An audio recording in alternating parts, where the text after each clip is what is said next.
Make sure to look for this one thing before pruning back your tomato plants. I just had a real scare here. Definitely take this as a lesson learned for you. Do you see our friend here?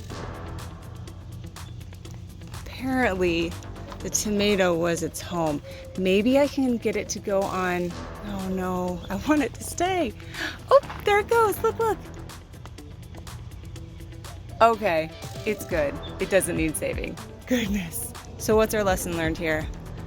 Make sure any of your friendlies make it off the plant before you take it off. You got it, little guy. What ended up happening is I left what I had cut off on the ground, which gave the praying mantis a chance to jump off. So cool.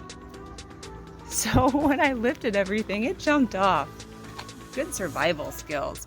And put it in here. Goodness. Good on that little guy. Because we definitely need more friendlies in the garden.